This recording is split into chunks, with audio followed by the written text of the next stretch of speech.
I've got someone that I've been following for a little while that was kind enough to give some time. Host of Kiss FM HouseWerks, 6 till 7, I think it's from memory. Absolutely, yeah. On a Wednesday. Wednesday. A Melbourne night DJ. Yes. Maybe an international DJ. I'm sure you've been around. I have. Teon Jay. Pleasure. Thanks for coming, brother. Thanks for having me. So I wanted to sort of get started on. I've been following you for a while now. Stalker. Yeah. You probably see my comments all the time. It's classic. I appreciate the shout outs.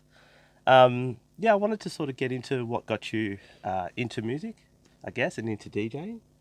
And maybe a little bit what you did before you got into music, and then where you found the passion and what made you take it up, I guess. Okay, so going right back, my parents always played music in the house, blaring. Yep. My mum liked more like soul and reggae groove. My dad liked more reggae. Yep.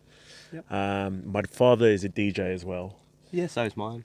Yeah. Yep. So grew up surrounded by music. So I played the clarinet. My brother was a fantastic drummer and a fantastic DJ. My sister's a singer. She plays the keyboard as well. So I was always surrounded by music. Then my father kind of taught my older brother how to DJ, like took him to gigs, and I used to go along as well, but I didn't really know the setup as much.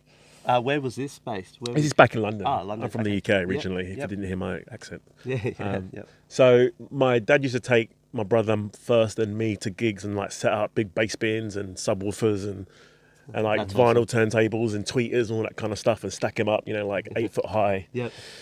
So my brother learnt that, and then my brother is a natural. He was actually he's still probably in my top 3 DJs ever, and that sounds really selfish to say because he's my brother, but he is fantastic, and everyone who hears him goes, he's like amazing. Yep. He's so good. Yep. Shout out to DJ Cure, my brother. So is he vinyl DJ? He can play vinyl. Oh wow. That's how I learned the vinyl.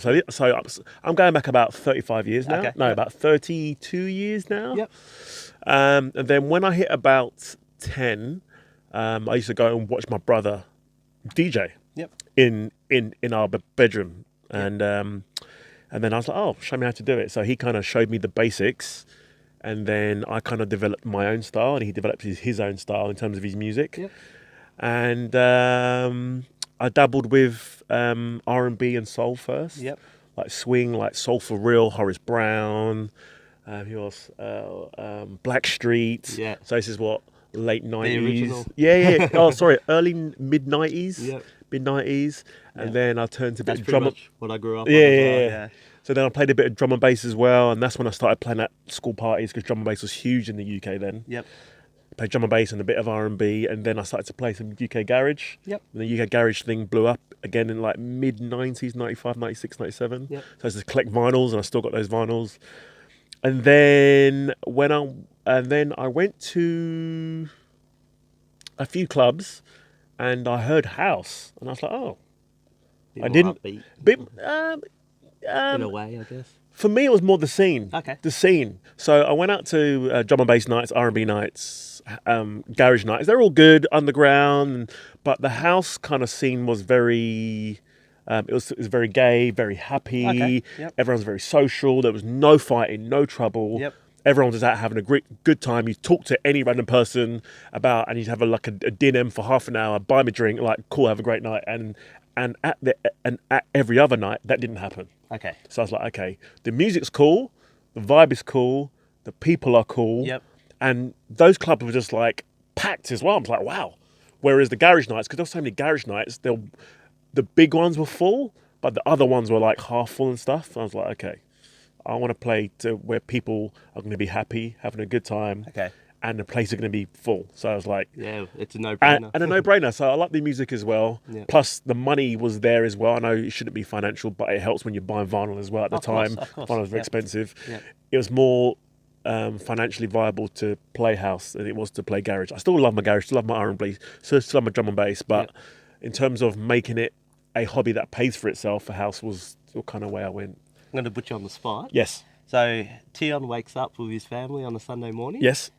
What vibe do you go for? What's what do you hit on the radio, or what do you put a CD on? What, when I was growing up or now? Now, so with your young family, what do you play on a Sunday morning over breakfast? Well, funny enough, one of my favourite DJs I've ever heard, probably up there with my brother in the top 3, is Jazzy Jeff. Yep. And he has mixes on Mixcloud. He's touring. He's coming here, yeah. I'm hopefully, touch wood, I'm going. Ah, perfect. Timmy Byrne, down to you.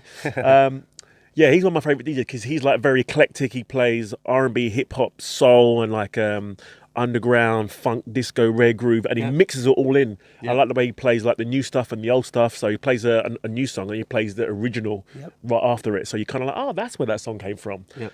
And he plays all the stuff that we grew up, the Horace Browns and stuff, all mixed in as well. So he's got like 9 mixes on Mixcloud. I put on one of those, and me and my partner singing along, and my son's running around as well. So we're just like that. So that's what we play. No, awesome. No, it's good to get a bit of background onto sort of. So is your brother in Australia as well? He's in the UK. He's still in the UK, yeah. So what brought you to lovely Melbourne? I actually came to Melbourne from Cobram. Okay. On the Murray River. Yeah, and I've been up there a few times for tennis. Oh, you play? Yeah, I used to play. Yeah. Oh, cool, yeah. cool. They have a grass courts up there. there. They do, yeah. I know exactly where it is. Yep. I came to Melbourne from Cobram, but I came to Cobram from England to play football or soccer, as you call it here. Yep. So I went to Cobram. I DJ'd up there a few times in a few of the clubs for the 6 to 8 months I was there. Okay. And after the soccer season was finished, I was like, thank you, but I want to go to Melbourne. Okay. So I literally jumped on my friend's truck, and then we just drove to Melbourne, and he just dropped me off, and I just made my way, yeah. So with soccer, what position did you play? I'm actually a defender. Defender? Yeah. Why you say like it's a bad thing? Because defenders get no love. Get respect. Yeah, they get no love, though. Get no love. If you score goals, or if you're a winger or a goalkeeper, you get more attention. So I always played left striker. Oh, cool. Yeah, back in the day. But then I sort of transitioned to a bit of AFL, stuff like that. So. Dangerous sport. Yeah, I don't play anymore, but yeah. So yeah, you came down to Melbourne. Yes. And then were you on sort of getting your music out there any other way? Where you just started gigging at local clubs and stuff like that, or? So when I came to Melbourne, I was DJing at the time. Yeah. Well, I was a DJ. I still DJ, still collecting music and downloading, so it's a lot easier than carry my vinyls around. Yep. And then I was trying to get some gigs, but I was like, oh, hi, I'm Teon, I'm from the UK, I DJ, and everyone was like... So you pretty much just reached out exactly like how I reached out to you and just said, hey. Yes, but the thing was, this was like 2012, I was coming to Melbourne, I was like, hi, I'm a DJ, and everyone was like, so? Yeah. I played in Ibiza, and Marbella, and like Cyprus and Greece, and they're like, so? So I literally used to go around like the bars and hand out a CD. Oh, wow. Hand out CDs. So like a mixtape. yeah, pretty much, yeah. So around all of St Kilda, Brunswick, and the cities, handing out CDs. Yeah. And then I handed out one to a place called Cushion in St Kilda. You know it? Yeah. And then I handed it in, and one of my things is, and which I've always done, I've always followed up. Yep. So I handed it in one day, and I went in about 3 days later. I was like, oh, mate, did you hear my CD? Yeah. And he goes, oh, I'll pull it on now. So in the middle of the bar, he pull it on. He goes, oh, good music. Come in and play Friday. Oh, okay. So shout out to Rory and Hobbsy, all the guys at Cushion. Thank you so much. I owe all to you. And from there, I played pretty much every Friday for about 18 months. And then from there, it started to snowball. And that's how it pretty much started. So you're the, we touched on this earlier, but you're the host of HouseWerks. HouseWerks, yeah. Yep, 6 to 7 on a Wednesday. How'd you manage to get into that? So that all came about because when I first came to Melbourne, which was second time I came to Melbourne, which is 2012. I was in Cobram. Yep. We had a state cup game in Melbourne, so I came down to Melbourne, and then we played the game, and then we had the night in Melbourne. Yep. Or the weekend in Melbourne. So my friend, shout out to Millie Moody, she goes, oh, come to my friend's night. I was like, oh yeah, you'll love it, the singers and stuff. And I was like, it's Melbourne. Melbourne don't know music. I was like, oh, she goes, come. So you got a network. Yeah, so I was like, you know what, she took the time out to invite me. I was like, come on, all right, we'll go. Yeah. And I've learned to never say never. So I went now. I'm thinking, it's going to be dry. Yeah. All right, well, anyway. So she took me to this place on a Sunday, and we get there, and it's like a little queue. I'm just like, oh, okay, whatever. And we go in, and the vibe is amazing. The music's amazing. Okay. It's just that vocal, soulful, disco house. They have percussionists, saxophonists, singers like all over the place, singing in Temperance on Chapel Street. And I was like, this place is amazing. Yeah. So I'm like, I'm with a friend, I'm blown away. So I start drinking shots, sambuca, white sambuca, tequila, having the best time ever. And I was like, oh my God, this is amazing. So I went to the DJ. He was DJing and like coordinating everything. I was like, mate, hi, I'm Teon, I'm from the UK, blah, blah, blah. I started chatting. He's been in the UK before. We both support the same team, Liverpool. I go, mate, like, how do you do this? He goes, oh, yeah, I've been doing it for a while, blah, blah, blah, blah. I was like, oh, what else do you do here? I go, oh, I'm on radio. I was like, oh, what station? He goes, Kiss FM. I'm like, hook me up, man. Hook me up. So when I came to Melbourne properly, that's when I really hit him up. He goes, yeah. So he hit me up. So shout out to Chris NG for hooking me up. Then he put me in touch with Timmy Byrne, station manager at Kiss FM. Yep. He says, come in. I had a chat. And they used to play like Wednesday morning, like 9 to 10:30. Yep. And then I moved back, and then I found my slot probably about 2 years ago now, the 6 to 7 on the Wednesday. Yeah. So how long you been with Kiss? About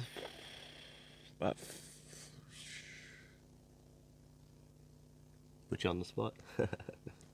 about 4 years now. Oh wow. About 4 years, yeah. Oh wow. Okay. I've probably been following you maybe a year and a half, 2 years. Yeah, maybe? about 4 years, yeah. So I'm going to put you on the spot again. Last stream got cut off. Yeah. What happened?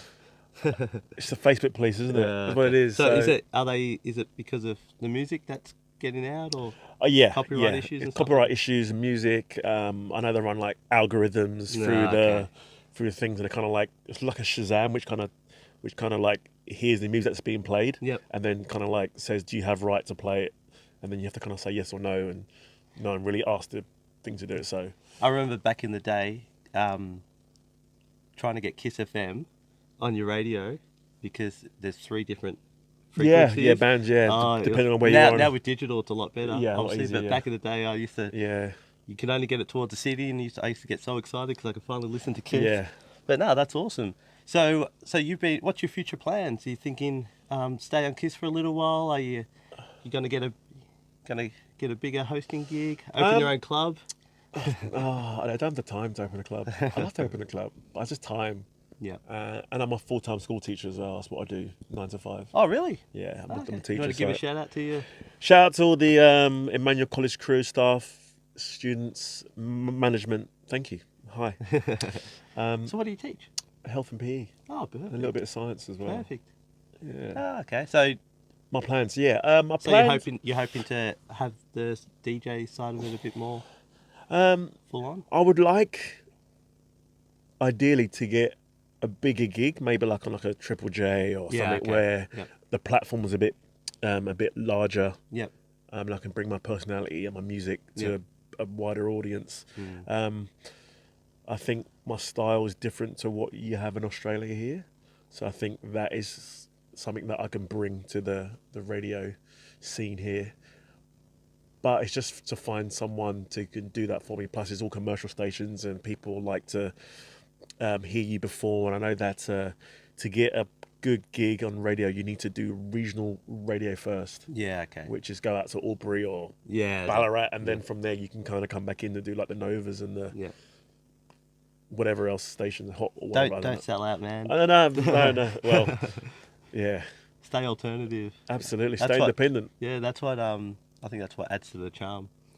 But I just wanted to say, we'll get into your gig guide, but I just want to say it's very humbling when you follow, say, a personality like yourself, and then you just reach out, and 10 seconds later you get a reply, and it's not even like you're not even questioning anything. You don't know me. You're happy just to jump on. So when you follow someone and then you realise that they are humbled, or they are humbling, and a great personality, it's really cool.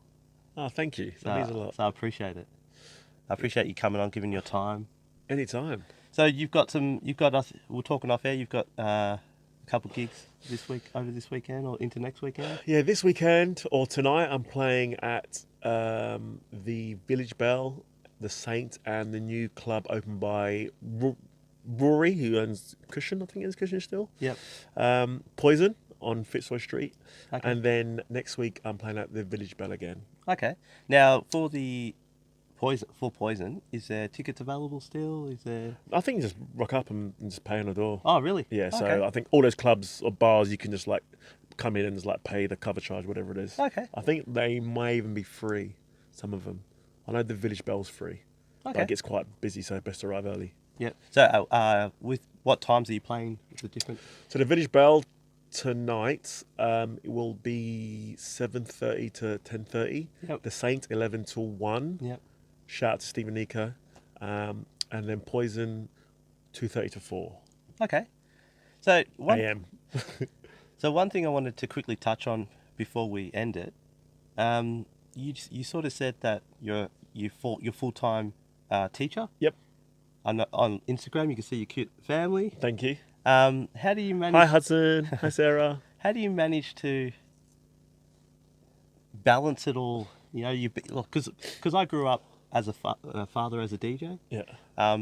You know, and then all Saturday night he'll be out and he'll be sleeping till, you know. Come home and sleep until Yeah. like mid-Sunday, then Yeah. wake up and the light's still like jaded. Yeah. Yeah. So I was just like, how do you manage to have a full-time job, do your Kiss FM, do your gigs, and still keep the family happy? I guess. Oh wow, what a question. Yeah. Oh, my missus probably she's listening intently Actually, now. she said if I was on that couch. shout out to Sarah. She It's sees a must be a balancing strong act. It's woman as well. a very strong woman, amazing woman, Yeah. amazing woman, amazing mum, Yeah. amazing partner. Shout out to Sarah, love you. How do we do it? So Great time. we management. have time management is a really good thing, important thing. That's why I'll say it because it's harmless. But you were meant to come last night. Yes. And you couldn't because you were with your son. Yep. That's things like that. It happened. That Yeah. was. How can you argue with that? Yeah, You know of what I course, mean? of course. So, yeah, time management. Me being a morning person helps. Okay. So I can wake up and function on like 2-3 hours sleep. Like tonight, I got Okay. home quite late last night from a gig. Yep. I had 3 hours sleep, and then I up with my son for 3 hours, and I came here. Yep. I feel fine. I've had a coffee. Yep. I'll be tired later on, but we'll deal with that. Yep. Thirdly, the way I keep it all together is that we have an end game. We're looking to save to buy another house at the moment. So Okay. it's a means to an end. Yep. So I'm the hard work now, so we can enjoy our life Oh, later of course. Of course. on. Plus, And it's great that obviously Sarah's understanding. Yes, they're understanding as well. I mean, it's not been easy. Because I was going to say because I've seen it firsthand, to be a partner of someone that is in the music industry, Yeah. whether it's DJing or anything else, yeah. it can be hard. It's very hard. Yeah. Yeah. I mean, but yeah, it's a means to an end, and we've discussed it, and as I said, we're trying to buy the next house, and if she goes to work, or she can work behind a bar if has a second job, she's only going to earn maybe $20 an hour. Yep. But I know some places I play, I earn a lot more than that an hour. Okay. So Yeah. it's better for me to do maybe 4 hours Yeah. on a weekend and earn, how Yeah. many hundreds of bucks. Yeah. Than if she worked 4 hours in a bar and get only $80. Yeah. So, plus and lastly as well, I try and leave when my son's asleep Yeah. Perfect. and come back when he's asleep. So Yeah. I wake up with him. Yep. So it's not like he's missing out on me. Yeah. Perfect. Sometimes I'm like, like Sunday mornings, I might get a line to about 9 o'clock. Yeah. But I'm a morning person anyway, so I just wake up and I can just function. And I just go to bed early. I go to bed when he goes to bed, maybe like he gets to bed at 7. I go to bed about 8:30, and I just sleep through till 6, and then I'm ready for Monday morning, and then that's it. Perfect. As well as don't drink that much. Yep. I don't really drink when I do my gigs. That's awesome for what you do, I suppose. Yeah, don't drink that much. Watch what you eat, and when you can, just try and exercise. That really keeps the body going. I'll tell you a story, funny enough. When I first started to DJ, I used to be like out drinking sambucas and tequilas, as I said already, like rum and cokes and all that kind of stuff. Yeah. And then I had the Kraken ready for you last night. love a Kraken. So I went to Greece, funny enough, and I met like Pete Tong and Pete Tong. Who else was I with? Judge Jules. Yep. Like big house DJs in the UK. Yep. And I was watching what they wanted to do, because I wasn't the person who I am now in terms of like travel the world as a DJ and stuff. Yeah. But this is when I just started out, And I was like, kind of always wanted to kind of like work out how do they keep fit? How do they kind of manage their bodies? Because, you know, if you're like a big international DJ Yep. and you're playing 5 nights a week and you're partying 5 nights a week, that's a lot of toll on your body. Yeah, of course. And some people can't manage that and they go like spiral out of control, like Yep. drug issues, drink issues, blah, blah, blah, blah. Yep. So it's like, how do they do it? So the first thing I noticed that they don't eat meat, a lot of them, a lot of seafood because it's good for the brain. Yep. Earplugs as well to protect your ears. Yep. And when they do drink, they just drink shots. So you don't have the Coca-Cola or the lemonade, which has full of the sugar, which is make you feel shots really are on drowsy. the rocks or something like Yeah, that. shots. Yeah, so clean. Yeah. And once I started to adopt that, I felt so much better in the morning as well. Yeah. And sometimes I don't even drink. I just have a coffee and like a soda water, and I just sit there and I'm fine for the whole night. That's awesome. So yeah, I just use that to manage my body, manage my sleep, try and exercise, and try and get outside and fresh air, and that keeps me going. Awesome. We might wrap it up, but I hope we've given the audience an insight into Teon Jay. Oh, thank you. And into the industry in general. So for all gigs, I'll link your Insta, Cool. all that sort of stuff below. At Teon Jay. Yep, there we Facebook, Twitter, Instagram. So they'll be able to find obviously all your gigs. But yeah, Kiss FM 6 to 7 Wednesdays. HouseWerks. Get on it. Keep a kiss. Keep it kiss. Become a member. Yeah, there you go. Yeah, I hear you say kissfm.com.au/membership. I hear you say Keep us on air. $55. That's it. So I appreciate you coming out. Thank you. Anytime. Thanks, brother. Cheers.